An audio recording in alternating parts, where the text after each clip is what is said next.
नमस्कार। आज हम आपको आस माता की कहानी बताएंगे। एक गांव में एक बुढ़िया रहती थी। बुढ़िया माँ हर साल आस माता का व्रत किया करती। उसके 5 बेटे थे। 4 बेटे कमाने जाते थे, परंतु 5वां बेटा कोई काम नहीं करता। उसका नाम आसिया बावलिया था, क्योंकि वह आस माता के व्रत के दिन हुआ था और व्यवहार से थोड़ा भोला था।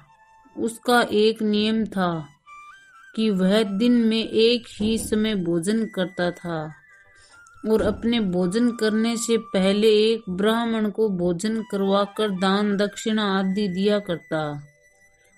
उसका मानना था कि आस माता हर किसी की इच्छा पूरी करती है, इसलिए आस माता के नाम पर एक समय का भोजन अवश्य दान करना चाहिए। जब तक बुढ़िया माँ भोजन बनाती थी, तब तक यह सब काम आराम से हो रहे थे। जब भोजन बनाने का काम भाभीयों के हाथ में आया, तो वह सब ब्राह्मण को भोजन करवाने में नखरे करने लगी। जब आसिया ब्राह्मण को लेकर घर पहुंचता, तो सभी भाभियां आपस में झगड़ा करने लगती और कहती, कमाता तो कुछ है नहीं, अपने साथ एक और को लेकर आता है। धीरे धीरे यह बात इतनी बढ़ गई कि एक रात किसी भी बहू ने खाना नहीं बनाया। जब बुढ़िया के 4 बेटे काम से लौटे, तो उन्होंने देखा कि आज तो चूल्हा ठंडा पड़ा है। फिर उन सब ने अपनी अपनी पत्नियों से इसका कारण पूछा। तब वह कहने लगी, एक तो तुम्हारा भाई निठल्ला है और दूसरा ये कि अपने साथ एक और को खाने के लिए ले आता है। जल्दी ही इसका कुछ उपाय करो। तब उन 4 भाइयों ने कहा, वह हमारा छोटा भाई है, हम उसे कहाँ निकालें? वह कहाँ जाएगा? वह 4 बौवे खाना बनाने से इनकार करने लगी। जब वह 4 बौवे ना माने, तो उनके 4 घरवालों ने कहा, ठीक है, तुम आज तो खाना बनाओ, हम कल सुबह सोचते हैं। अगले दिन जब वह 4 भाई काम पर जाने लगे, तो उन्होंने आसिया से कहा, चल आज तू भी हमारे साथ काम पर चल। और वह 4 आसिया को अपने साथ ले गए। चलते चलते वह सब एक जंगल में पहुंच गए। जहां दिन ढलने लगा, तो उनमें से एक भाई ने कहा, मैं तो बहुत थक गया हूँ। फिर वह सब कहने लगे, ठीक है, हम सब एक पेड़ के नीचे विश्राम कर लेते हैं। फिर वह सभी एक पेड़ के नीचे बैठ गए। थके होने के कारण आसिया को बैठते ही नींद आ गई और वह सब आसिया को पेड़ के नीचे सोता हुआ छोड़कर चले गए। दिन निकल आया और आसिया वहीं पेड़ के नीचे सोता रहा। इतने में ही वहीं पर प्यास आ गई और वह आसिया से बोली, दिन निकल आया है, तू अभी तक सो रहा है? आसिया ने पूछा, तुम कौन हो? तब वह बोली, मैं प्यास हूँ। तब आसिया ने कहा, अगर तुम प्यास हो तो मुझे मत लगना, क्योंकि यहाँ तो दूर दूर तक पानी दिखाई नहीं दे रहा है। मैं पानी कहाँ से पीऊंगा? उसके थोड़ी देर बाद वहां पर भूख आई। तब आसिया ने पूछा, तुम कौन हो? तब भूख बोली, मैं भूख हूँ।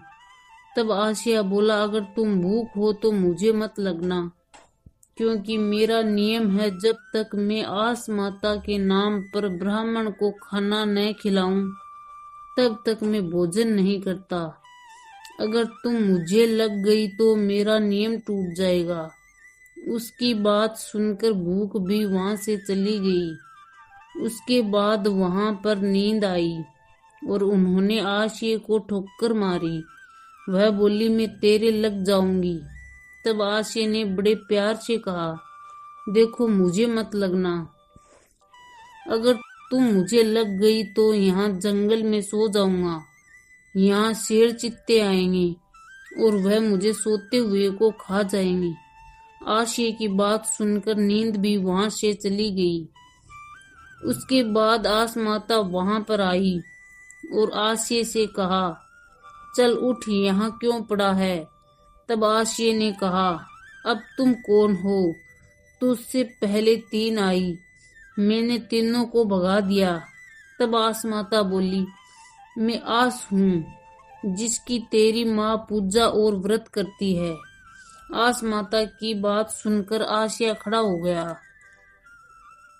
उसने हाथ जोड़कर आसमाता को प्रणाम किया, फिर उनके पैर पकड़कर बोला, हे माता, मुझे अपनी भूख प्यास की चिंता नहीं है, परंतु मैं तो तुम्हारे नाम पर हर रोज एक ब्राह्मण को भोजन करवाता था और वह मेरी बहुत आस रखता था।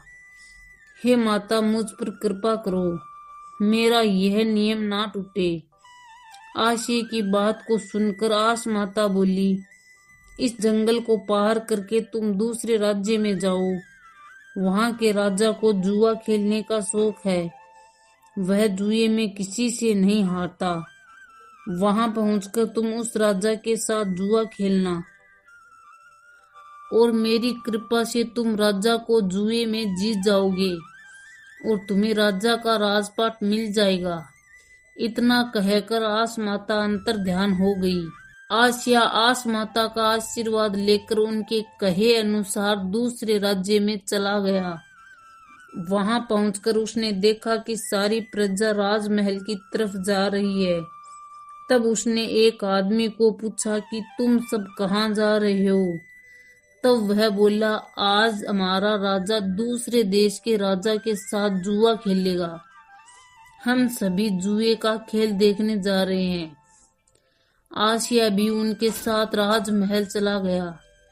जब जुए का खेल शुरू हुआ तो राजा ने सभी देशों के राजाओं को जुए में हरा दिया और उनका राजपाट, हाथी, घोड़ा तथा राजकोष सब अपने अधिकार में कर लिया। तब आसिया ने एक सैनिक को जाकर कहा, अगर तुम्हारा राजा मुझे जुए में हराए तो जानूं। आसिया की बात सुनकर सैनिक को हैरानी हुई और उसने राजा को जाकर यह बात बताई। राजा ने आसिया को अपने पास बुलाया और पूछा, मैं तुम्हारे साथ क्यों खेलूं? मैं तो राजा हूँ, तुम कौन हो? अगर मैं हारा तो तुझे राजपाट मिलेगा, तुम हारोगे तो मुझे क्या मिलेगा? तब आसिया ने कहा, अगर मैं हारा तो मैं 12 बरस तक आपका दास बन जाऊंगा और आपकी सेवा करूंगा। राजा उसकी बात मान गया और वह दोनों जुआ खेलने बैठ गए। तब राजा ने कहा, मैं तुम्हारे साथ सिर्फ एक ही बाजी खेलूंगा। आसिया ने कहा, ठीक है। फिर राजा ने अपनी चाल चली। जब आसिया की बारी आई तो उसने आसमाता का नाम लेकर पासे फेंके और आसमाता की कृपा से आसिया जीत गया और राजा हार गया। राजा ने अपना सारा राजपाट आसिया को दे दिया। तब आसिया बोला, महाराज, मुझे राजपाट की कोई समझ नहीं है, मैं तो एक नया खिलाड़ी हूँ, मुझे इन सब चीजों का पता नहीं है। कुछ ऐसा कीजिए कि बीच का हल निकल आए, राजपाट आपके पास भी रहे और मेरे पास भी। तब राजा बोला, ऐसा कैसे हो सकता है? तब आसिया ने कहा, राजा के पीछे खड़ी उसकी पुत्री से अपने विवाह की बात करी। राजा ने खुशी खुशी अपनी राजकुमारी का विवाह आसिया से करवा दिया। वह सब खुशी खुशी जीवन व्यतीत करने लगे। राजा भी आसिया को दामाद के रूप में पाकर खुश हुआ। कुछ समय बाद राजा और रानी ने सारा राजपाट आसिया को देकर वन में तपस्या करने चले गए। दूसरी ओर आसमाता के कोप से आसिया के भाई भाभीियों के घर में अकाल पड़ गया। वह सब एक समय के भोजन के लिए तरसने लगे। एक दिन उन्होंने सुना कि दूसरे राज्य का राजा बड़ा दयालु है, वह कम काम करवाकर ज्यादा धन देता है। एक दिन फिर वह भाई भाभी उस नगर में पहुंच गए जहां का राजा आसिया था। उन्हें आया हुआ देखकर राजा ने अपने भाई भाभीयों को पहचान गया और उन्होंने काम पर लगा दिया। जब उन सब ने काम शुरू कर दिया तो एक दिन राजा ने उन्हें बुलाकर पूछा, तुम सब यहाँ पर काम कर रहे हो, क्या तुम्हारे घर में पीछे और कोई बचा है? तब एक भाई ने बोला, महाराज हम सब काम पर आ गए हैं। हमारी बूढ़ी माँ तंबू में रहती है, उससे काम नहीं होता। जब आसिया को अपनी माँ के बारे में पता चला तो उसने अपनी माँ की सेवा करने के लिए दासियों को भेज दिया और कहा वह एक बुजुर्ग है। राजा की आज्ञा के अनुसार दासियां उसकी माँ के लिए रोज पकवान बनाकर लेकर जाती और उसकी खूब सेवा करती। पर जैसे ही बुढ़िया माई भोजन करने बैठती वह रोने लग जाती। एक दिन आसिया ने दासियों को बुलाकर पूछा कि वह बुढ़िया माई खुश तो है ना? तब एक दासी ने बताया, महाराज बुढ़िया माई जब भी भोजन करने लगती है तो वह रोने लग जाती है। तब राजा ने कहा, कल बुढ़िया माई से रोने का कारण पूछना। अगले दिन जब दासी ने भोजन परोसा तो बुढ़िया माई फिर से रोने लगी। तब दासी ने पूछा, आप हर रोज खाने के समय रोते क्यों हो? बुढ़िया माई ने दासी से कहा, मेरा एक बेटा है, पता नहीं वह कहाँ चला गया। जब भी मैं भोजन करने लगती हूँ मुझे उसकी याद आ जाती है। दासी ने महल जाकर राजा को यह बात बताई। दासी की बात सुनकर राजा ने कहा, कल तुम बुढ़िया माई से कहना कि राजा कहता है कि मैं तुम्हारा बेटा तो नहीं ला सकता। अगर कोई और आस है तो वह मुझे बता दो। अब अगले दिन दासी ने बुढ़िया माई को जाकर राजा की बात बताई। तब बुढ़िया माई ने कहा, मैं तुम्हारे राजा का मुख देखना चाहती हूँ। मैंने आज तक उस दयालु राजा का नाम ही सुना है परंतु उसे देखा नहीं है। बुढ़िया माई की इच्छा को दासी ने राजा को जाकर बताई। राजा ने कहा, जब भी बुढ़िया माई की इच्छा हो वह आकर मेरा मुख देख सकती है। अगले दिन बुढ़िया माई राजमहल पहुंची और उसने राजा का मुख देखा। राजा का मुख देखते ही उसने रोना शुरू कर दिया। फिर राजा ने पूछा, हे माई तुम क्यों रो रही हो? तब बुढ़िया माई ने कहा, राजा तुम्हारा मुंह मेरे बेटे आसिया जैसा है।